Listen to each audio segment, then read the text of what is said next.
Assalamualaikum warahmatullahi wabarakatuh. Perkenalkan, nama saya Melistiawati, dosen program Studi Pariwisata di Universitas Gunadarma. Video ini merupakan dokumentasi untuk pembelajaran mata kuliah Service Management yang dilaksanakan selama 16 kali pertemuan, terdiri atas 14 kali pertemuan pembelajaran dan 2 kali pertemuan untuk UTS dan UAS. Mata kuliah Service Management ini diberikan kepada mahasiswa semester 5. Dilaksanakan dengan metode blended learning, yaitu 9 kali pertemuan tatap muka dan 5 kali pertemuan daring dengan menggunakan Vkelas Universitas Gunadarma dan juga Google Meeting. Pada pertemuan pertama, saya menyampaikan mengenai rencana pembelajaran semester atau RPS kepada mahasiswa dan juga membagikannya melalui WhatsApp group. RPS memuat mengenai CPL, CPMK, sub CPMK, materi, penugasan, metode penilaian yang menjadi acuan selama pembelajaran selama 1 semester. Video ini menampilkan proses pembelajaran pada pertemuan keempat, yaitu dengan materi handling complaint yang mengacu pada sub CPMK 1.4, yaitu mahasiswa mampu menjelaskan konsep dasar dan langkah-langkah penanganan keluhan secara efektif dalam pelayanan.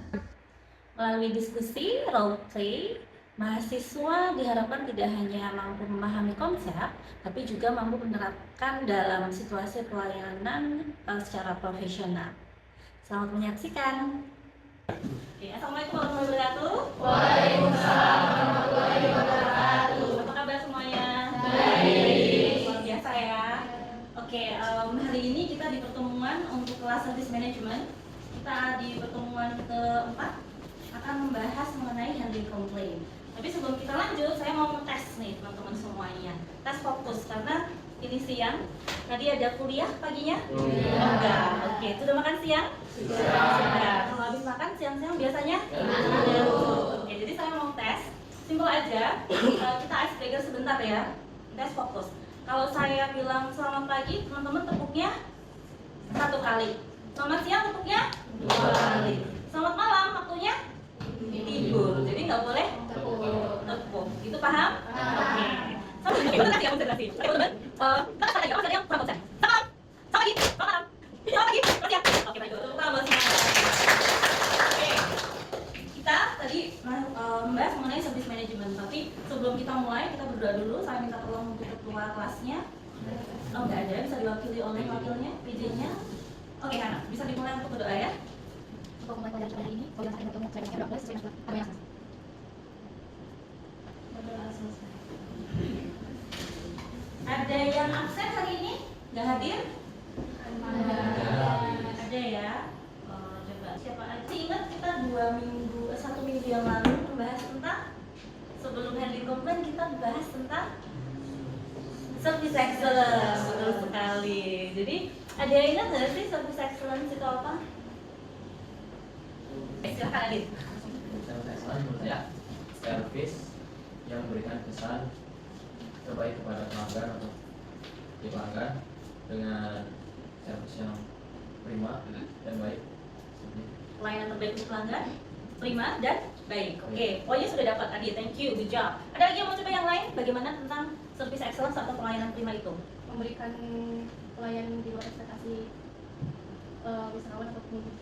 Oke, memberikan di luar ekspektasi atau melebihi ekspektasi pelanggan ya. Jadi ibaratnya pelanggannya maunya itu, kalau misalnya kita ngomongin di hotel, pelanggan maunya disambut aja, tapi ternyata di dalam hotel dikasih welcome drink. Itu bisa nggak? Bisa. Oke, good job. Thank you, Syabrina. Oke, jadi tadi ada kaitannya materi hari ini.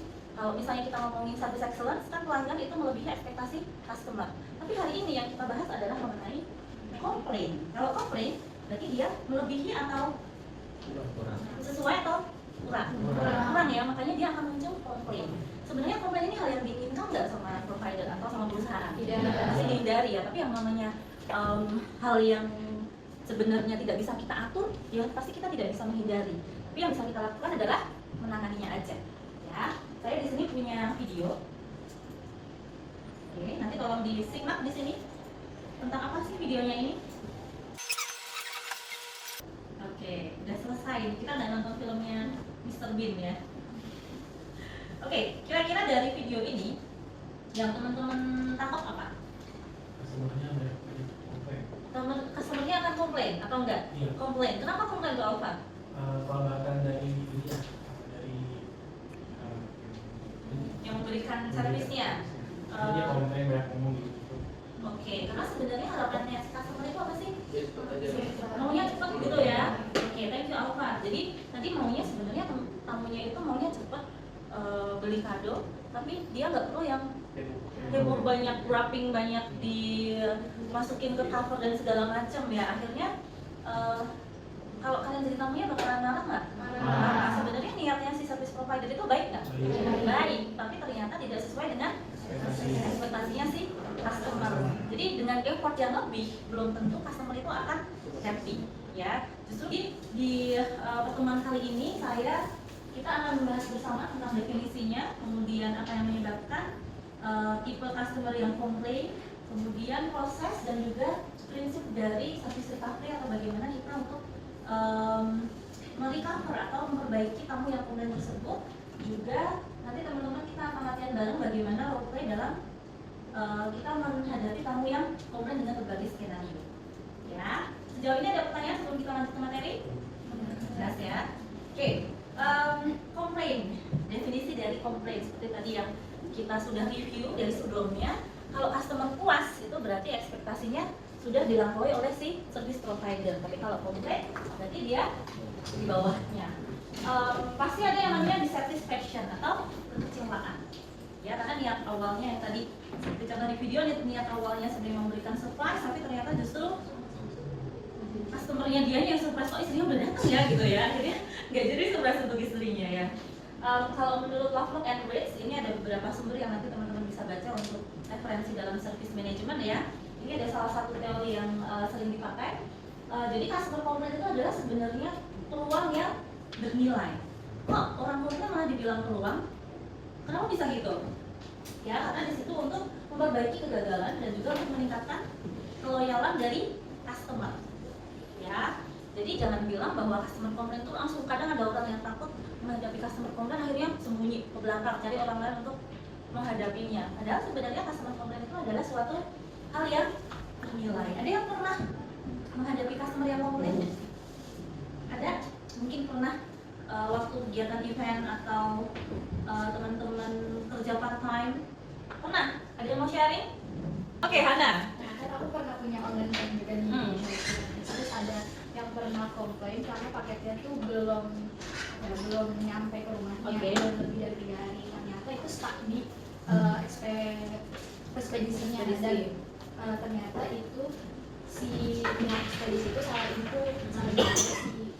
Ternyata mungkin kelebihan 0 atau kelebihan 1 gitu ya. Jadi aku nyelesain masalahnya itu, aku datang ke ekspedisinya, terus aku konfirmasi resinya terkait ini namanya ini, akhirnya baru dikirim. Terus aku juga cek permohonan maaf, terus aku jelasin juga ini bukan salah di aku juga, terus karena ekspedisinya juga yang salah input, terus Customernya oke aja ya. Ada pembelajaran yang kamu ambil dari customer yang komplain itu enggak?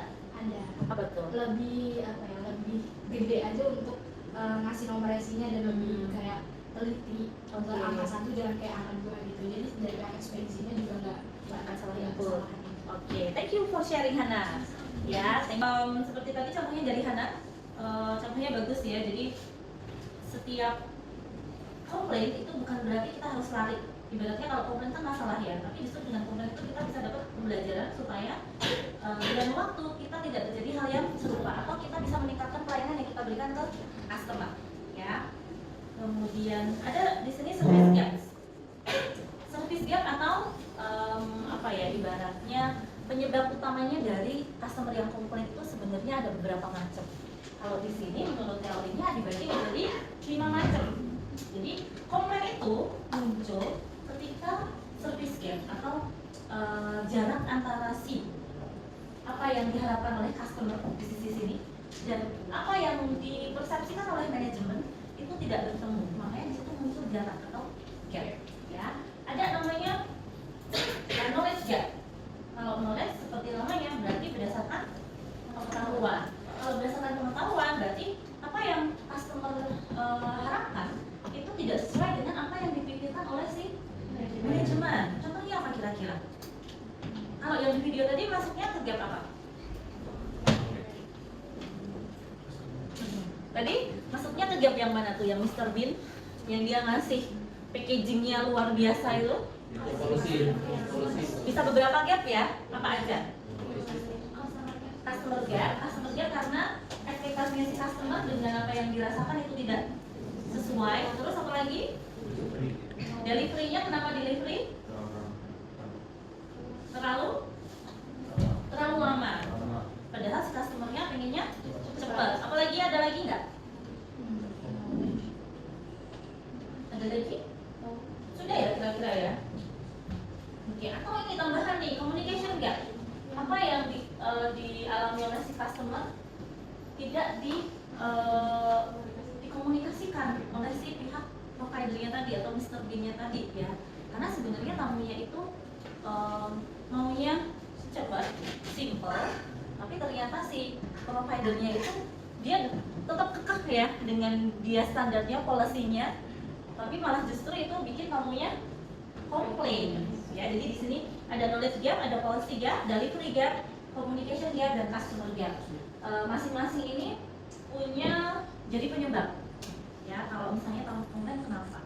Jadi belum tentu kebijakan itu harus saklek ya. Kalau kita di pelayanan, kita juga harus menyesuaikan kira-kira kebutuhan tamu itu apa sih, supaya apa yang kita delivery, kita berikan kepada tamu itu sesuai dengan kebutuhannya. Kalau contoh real misalnya, kalau di hotel yang sering terjadi ya, misalnya ada tamu yang pesan makanan vegetarian, padahal di hotel itu dia tidak menyediakan vegetarian, tapi chefnya bisa create menu vegetarian. Kalau misalnya teman-teman jadi seorang waiter, ada tamu yang pesan tadi vegetarian, apa yang akan kalian lakukan? Anyone?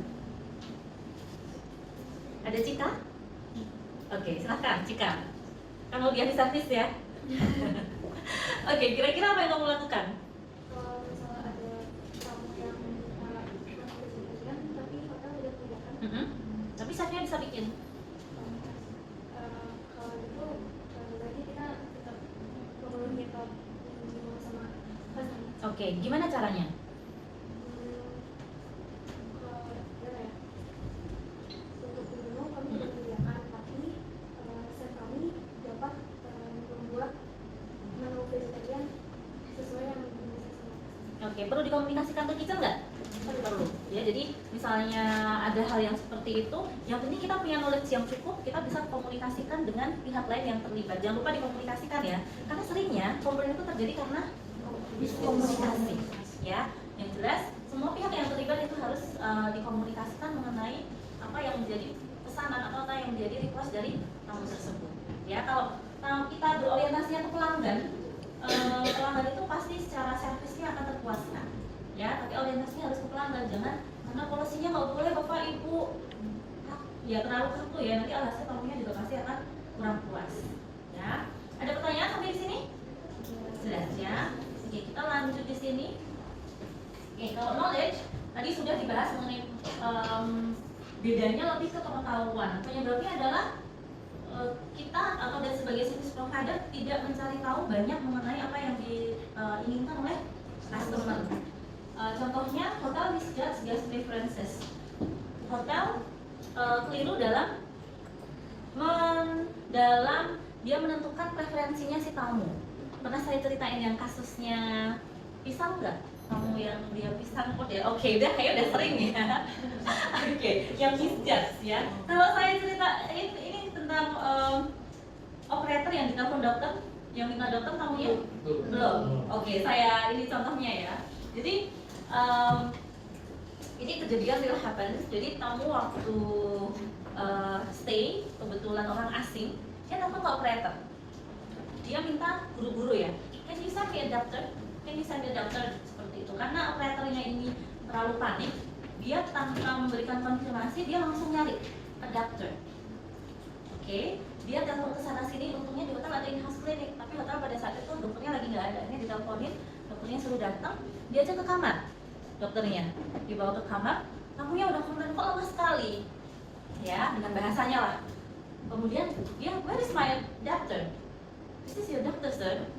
Ya, padahal tamunya itu mencari a doctor. Tahu dokter? Colokan, ya.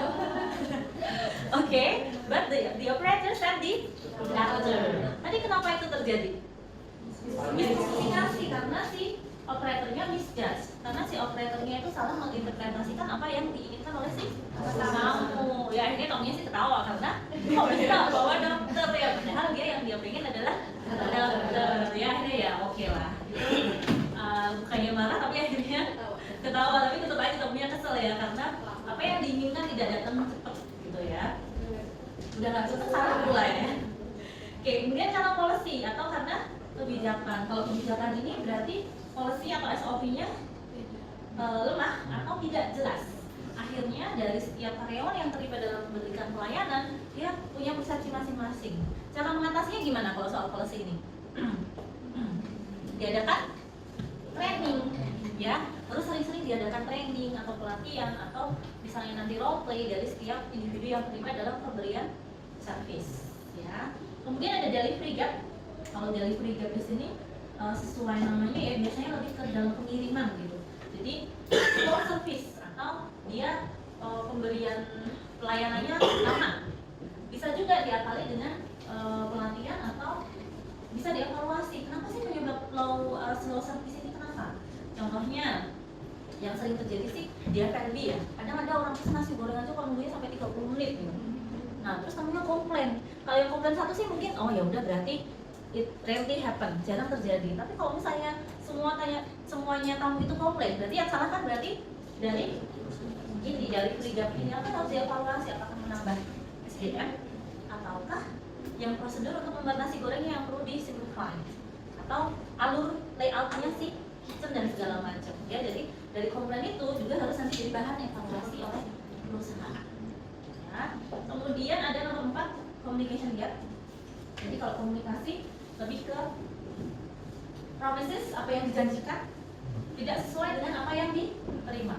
Biasanya karena over promising atau janji yang berlebihan. Contohnya, ada yang pernah nggak mengalami janji yang berlebihan? Bukan sama cowoknya lo ya?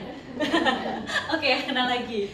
Aku pernah belajar di Indonesia, aku mau beli serum. Terus itu ada logo promosi gitu, misalnya jadi diskon 50% pas aku bayar, tetap lagi 37.000. Oke, padahal udah ada tulisan diskon. Apa yang Hana lakukan? Pas aku tanya pembeliannya kan, kata banyak lupa cabut sih promosinya gitu kan. Dan tanggal Oke, thank you Hana for sharing. Ada lagi yang mungkin mau sharing karena over promising? Atau pernah melihat konten di sosial media datang ke suatu destinasi wisata, kok bagus banget ya? Waktu didatengin ternyata Zom, pernah nggak? Pernah. Oke, mau sharing Citra? itu sih aku Sampai di sini ada pertanyaan? tidak. Tidak, jelas ya. Oke, selanjutnya kita bahas mengenai jenis-jenis dari orang yang komplain. Apakah orang komplain itu berarti dia selalu cari kompensasi? Tidak juga ya. Tapi ada juga loh tipe tamu yang komplain itu dia nyarinya kompensasi. Ya walaupun nggak banyak ya, tapi memang ada. Jadi kita juga harus jeli. Seperti apa sih tipe-tipe tamu yang memang dia komplain itu bagaimana? Yang pertama adalah passive customer. Dia biasanya dia nggak komplain, jadi dia orangnya kalem ya, introvert gitu, jarang ngomong. Tapi dia nggak happy. Tiba-tiba dia pindah. Misalnya teman-teman pernah lihat, misalnya di kerja dimanapun gitu ya. Biasanya ada bapak ini datang, kok tiba-tiba beliau nggak datang. Bisa jadi dia adalah tipikal dari passive complainers. Cara untuk handle-nya bagaimana? Sering-sering kita ajak ngobrol, ya kita tanyain apa, bagaimana kabarnya, gimana ini untuk makanannya hari ini, ada masukan mungkin, ya. Kadang ditanya seperti itu aja, kadang orang nggak jujur ya, apalagi kalau nggak ditanya, ya. Jadi kita harus yang lebih aktif untuk ngajak ngobrol atau kita bertanya ke customer. Kemudian ada tips. Nextnya kita masuk ke proses handling komplain atau proses menangani keluhan pelanggan. Ada 5 hal di sini. Sebenarnya kalau ngomongin teori ada banyak sih. Tapi yang saya ambil di sini adalah kita mengambil apa yang dilakukan oleh Marriott International, ya. Jadi mereka punya istilah namanya learn, bukan belajar ya. Belajar dari kesalahan gitu. Tapi ini adalah suatu singkatan. Ada L-nya adalah listen atau mendengarkan. Mendengarkannya bagaimana? Mendengarkan dengan carefully atau kita mendengarkan dengan seksama. Oke. Diskusi hari ini, kenapa empati itu termasuk hal yang penting dalam service recovery? Ada yang mau coba jawab? Kenapa empati itu bisa dibilang hal yang penting dalam kita menangani komplain dari tamu? Yes, silahkan coba jawab. Yes. Biar merasakan apa yang dirasakan customer aja. Mungkin kayak kalau kayak tadi contohnya kayak apa, AC-nya mati gitu kan, Oke. panasnya kita coba aja ke dia gitu. Oke. Kita capek dari mana, mau ke hotel, mau istirahat gitu, dia kok udah dingin nggak, ini kan kita kesel juga gitu kan. Oke. Ya harus POV-nya harus dari Oke, thank you. Aku lupa namanya. Dika. Oke, thank you Dika. Kamu mau pakai teks sih? Iya. Ayo. Oke, jadi tadi Dika bilang bahwa supaya si provider atau si pemberi jasa ini bisa merasakan apa yang dirasakan oleh tamu. Jadi kalau bisa merasakan apa yang diberikan oleh tamu, pada saat kita memberikan solusi itu juga bisa lebih sesuai, lebih pas. Jadi nggak yang kaku berdasarkan policy, tapi berdasarkan dengan apa yang dirasakan oleh si tamu. Oke, thank you Dika. Apakah komunikasi sendiri itu bisa memperbaiki trust-nya atau memperbaiki apa ya trust? Coba tanya dari customer, bisa nggak kira-kira? Ini coba jawab. Bisa? Oke, bisa coba jawab. Bisa. Oke, gimana caranya? Contohnya, kamu bisa gimana? Dengan komunikasi aja ya, apa yang lainnya? The last activities, saya pengen teman-teman role play. Ya, ini ada berapa mahasiswa yang hadir ya? 27. Berarti kita 28. Oke. Kita ada 5 skenario. Berarti kita bentuk menjadi 5 kelompok. 5 kelompok di sini berarti kita hitung 1 sampai 5 ya. Oke, 1 sampai 5 nanti setiap benar ya? 1 sampai 5 ya. Nanti setiap kelompok memilih 1 skenario untuk nanti kita role play ya.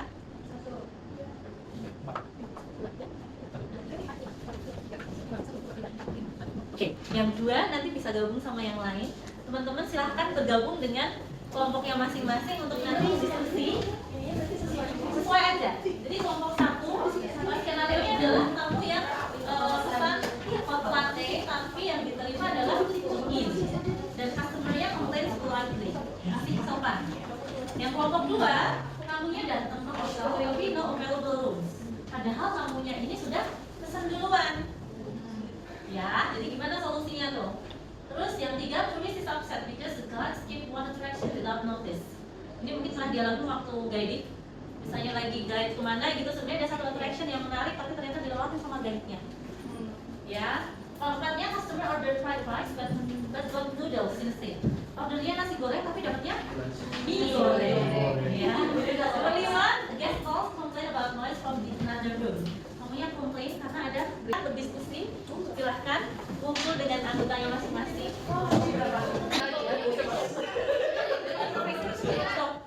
Oke, time is up. Selesai. Ayo, ada yang udah siap untuk role play? Ya, ini kayaknya udah siap banget. Ya. Belum.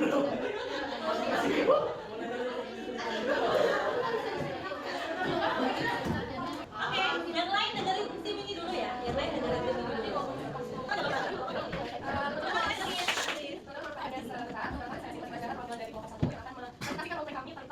tamu yang salah orderan ya dari pihak restonya gitu. Jadi sini ada Sandi sebagai waitersnya, Dika sebagai bosnya, terus Ratna, saya sebagai manajer dan Masya sebagai customer juga pernah juga customer yang komplainnya. Mungkin bisa dimulai. Oke, ini ya.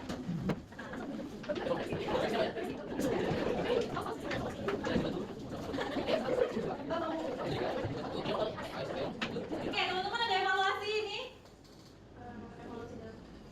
Sudah bagus ya semuanya tadi ya. Oke, karena waktunya sudah habis, jadi kita beri tepuk tangan dulu. Karena waktunya sudah habis, jadi untuk grup lainnya nanti kita akan role play-nya di minggu depan.